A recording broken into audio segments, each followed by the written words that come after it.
first of all, I was looking through your filmography and I saw Hail Caesar, and for some reason, I was like, that makes total sense to me. Like the chaos of Hail Caesar and the chaos of Saturday Night, because it seems like through your work, you are used to doing these movies that are about movies and movies that are very chaotic and sort of how these productions come together. And I wonder sort of how your history prepped you for Saturday Night and this Jason Reitman collaboration. Yeah, well, you're absolutely right. Hail Caesar was really quite similar in the way that you had to create, this what was going on behind the scenes and how that was all operating and unfolding. But for me, the SNL thing, like I tell people about production design a lot, that you really have to become an expert in a subject really quickly. Like you get hired for a job or you get a script for something, or if you're prepping for an interview for a script, you really have to become an expert on whatever it is. You have to go ahead in time, back in time, the Civil War or a space thing or something. So, but for me, I come from the theater and just being, living backstage and summer stock and, making no money doing, growing up doing theater just for the love of it. So I really feel like there's been a couple of movies that I've done in my time. One was, A Serious Man, about this little kid getting bar mitzvahed, which I had very similar sort of experience, ish, not very similar, but I could identify with that quite a bit. And this thing too, because I just knew what it was like working on these shows with a ticking clock and having to deliver something at a certain time so it could go to air. So anyway, so I felt like I was definitely well versed in what it was. Of course, I had to, fit it into the needs of what was in the great script that Jason and Gil wrote. But I did feel like I, had a step up on what should happen in this. What's so fascinating about Saturday Night, though, is that the production design is such a big part of what we're seeing. I mean, we're literally seeing Yep. the set come together and be built like as part of the movie. Almost to an, I mean, there's not very many movies where I've seen that be like a character almost. So what was that like, just in terms of like you're having to build while you're shooting almost? Um, yeah, I mean, again, it was, there's first of all, there's recreating the whole set we built on one stage, 40,000 square foot stage in Atlanta. With the exception of two nights, which was one was at the skating rink at Rockefeller Center in New York, one was outside the Marquee. Everything else was done in that one space over 34 days or something like that.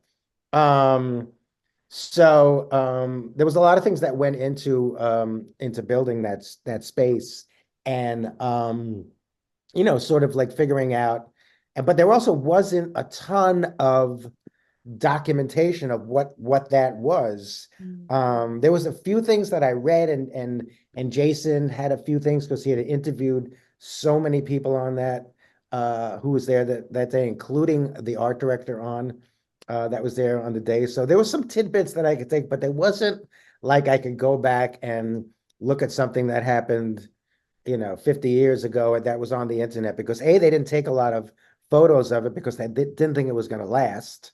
So it wasn't a lot of documentation. So I watched the whole first season again, and I knew what those first couple of episodes were like with the sets. It was pretty dark, but you could definitely see, the home base and the Billy Preston. But they kept changing that really over the even the first year. They just kept changing all those sets, and then the other swing sets coming in, of course, the Weekend Update and the Home Invasion, those were pretty well documented. But everything else in the movie, which I'm saying is like behind the curtain, because you had this big set of from the elevators to the stage doors, and the stage doors is what everybody knows and everybody can identify with, and the host comes out and does the monologue and all that. It's everything behind in front of those doors walking in had to sort of like create that world. And there wasn't a whole lot of evidence of what that was. I could sort of work out what the footprint was by going to the real space and looking at some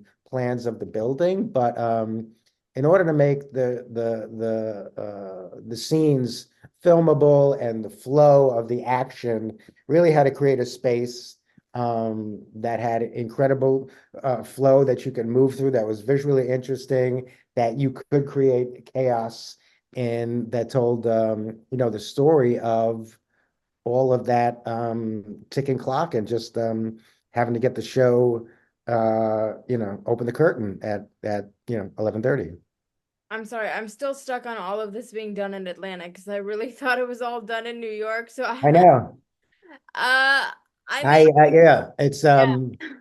yeah, it's hard to believe. Yeah, we didn't it was 2 days we shot outside the marquee at the beginning, and a little bit in the lobby, and then some of the skating rink, which we didn't get at all, and we recreate uh, a piece of the skating rink back in Atlanta. But everything else was, yeah, on a stage in Atlanta. There's tax incentives to shoot in different states that are cheaper. Which goes a long way in a smaller budget movie like this. And I mean, what was the hardest thing you think to get right, or the thing that you look back and you can't believe that you nailed it to the extent that you did? Because now listening back, I'm like, well, all of it. But like for you, Um, I mean, I think just for me, just to honor what everybody knows Mhm. about the show and recreate it in a way that it worked for our script and putting my own sort of twist on it.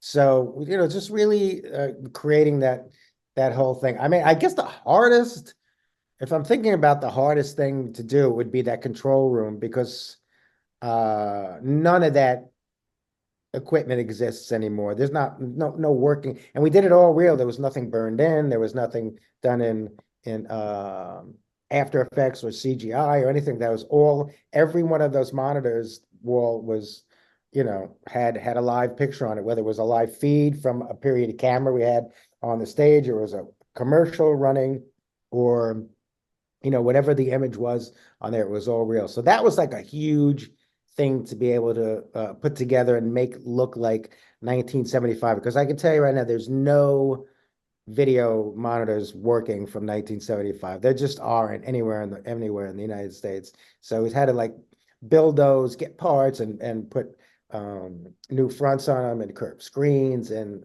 the video assist people had to, make them all work. And so I think that was like a really a big deal. But also the other thing I'm very proud of is the life and the worlds that we created that lives underneath the scaffolding, which was the architecture for the seats that they put in. Mhm. That whole thing, because a lot of times in the movie, departments will move in and they'll claim an area. The paint department, the sound department, the electrical department, the grips, the props, and it'll all have the same area. But we sort of had to create that in a period way that was, like I said, visually pleasing, and be able to have sight lines through to see from the back to the stage and from the stage through the back of it. Recreating that whole world in there. And Claudia Bonfi, our decorator, was amazing. And just with layers and layers and layers and layers, it looked like that had been there for, years and years and years, which was what I hoped. So I think the control room and making it look like there was definitely life that had been there for a while underneath the scaffolding were two of the hardest things. Everything was not that easy, but those were two things that stand out in my mind. Was the energy as frenetic on set as what we ended up seeing on screen? Because watching it, it really felt like it was, something was constantly happening. Did you have that sense working on it, or? Well, It- it- not really. I mean, it was very um Jason is just I think he's the best communicator that I've worked with. He is just so on point with what he wants to do that day. And we have a dry erase board, and he's like a football coach, and he had me put a blueprint, a map of the set on a big 4x8 dry erase board. And like a football coach, we would all gather around in the morning and he would explain, what how he thought the day would unfold. And it was beautiful. So that part it was controlled, but it also, the whole set was done on day one, which was something that's not normal with production design or set construction either. Usually have time to do this and then they shoot it. And while they're doing that, you could do something else. But this all had to be ready at the same time so the camera could move and flow through. And so a lot of that was a lot of that did happen, sort of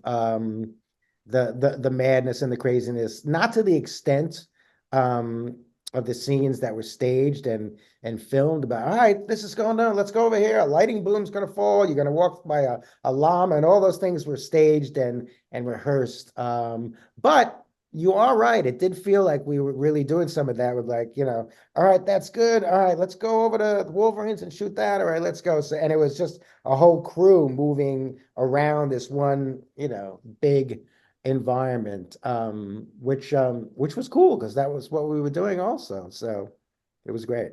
Well, let me ask you one of my big burning questions, which is what was your relationship to SNL prior to doing this? And then how did doing this shape your relationship to this sort of cultural juggernaut as it is Um, today?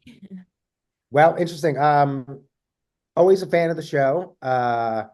Through the years. I mean, there would be years where I sort of like didn't watch it, and then years I did, but or was more popular in my household than not. But it just sort of like it was always in the background and always present, and always loved it. Especially the music. I love music, and especially the musical guests from everybody that was on that show. That Elvis Costello and the Grateful Dead to the performers, everybody that's on there now, and just so I've definitely stayed in tune with that. I also crazily enough worked at a set shop in the late 80s at the Brooklyn Navy Yard where we built sets that were shot at SNL. So I was actually there in ladies, not a lot, but a few times they let me out of the shop and loaded into Rockefeller Center. So I definitely had a little bit of a glimpse of what that was what that was about. And I had a friend that worked on the show in the actual late 70s as a scenic artist, a painter, and he had introduced me to some photos and sitting down and just reading about it. So my connection was, I guess now that I'm talking about it, pretty strong. Hmm. So, as I let you go, is there anything that, first of all, we haven't talked about that you want to mention? Um, I just think that the whole thing was really so interesting about us having to design and build a big huge set in a certain amount of time, 12 weeks or something like that, which was what was happening in the show. They had, a few weeks to get this whole thing together, beg, borrow, and steal. They borrowed the seats from Yankee Stadium, those blue seats, which we recreated. George Steinbrenner was like, well, just get the seats back in 6 months because your show's gonna fail. And that to the seats that were around the home base were the original production designer, Eugene O'Neill, was very into sailing. So there was boat chairs. And that's kind of like how I'm very resourceful like that, because I come from low budget theater and sort of a lot of low budget filmmaking. So it was really just so cool for me to go back. And I do approach everything like that. Like there's not a lot of money, which, probably maybe doesn't serve me so well sometimes. But to be able to go back to that part of my career and that part of my life and just draw from those experiences are once in a lifetime. And I hope it shows in the movie. And I just had a blast doing it. We had a really great crew, and everybody on the film was producers.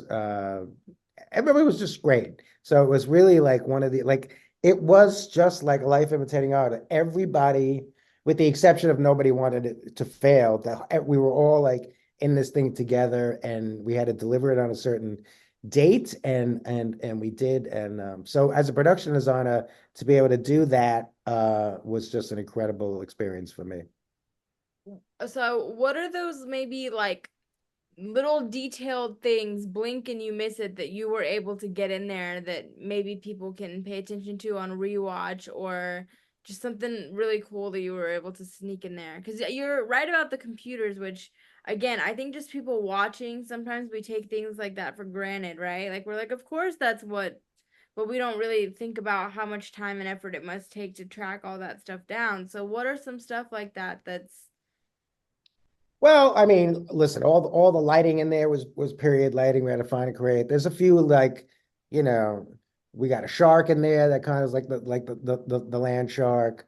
We got the picture of Tuscanini outside of the control room is really sort of big because that whole space, when they built Rockefeller Center, was built for Arturo Toscanini to come over from Italy and be in charge of the NPC orchestra. So that was like it was like a big like we got a great picture of him staring Lauren down like, what are you turning my space into? You know what I mean? So it was just like I thought that was like a really cool. There was a whole nother part of the movie that we didn't end up doing that Lorne Michaels has kind of a flashback or a dream, and he has a fight with Tuscanini because Tuscanini doesn't want this new type of, out with the old and in with the new. Lorne Michaels is bringing in this a new type of TV and introducing to the world, and Tuscanini of the radio days wanted to just hold on to this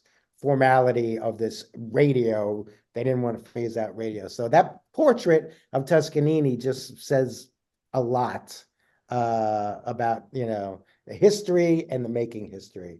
So that was kind of cool. And just yeah, like those kind of things. That's That's awesome. yeah. Well, I will forever be stuck on recreating New York and Atlanta. That's my Yeah. mind is blown, and a massive congratulations. Thank you for your time. I really, really Yeah. appreciate it.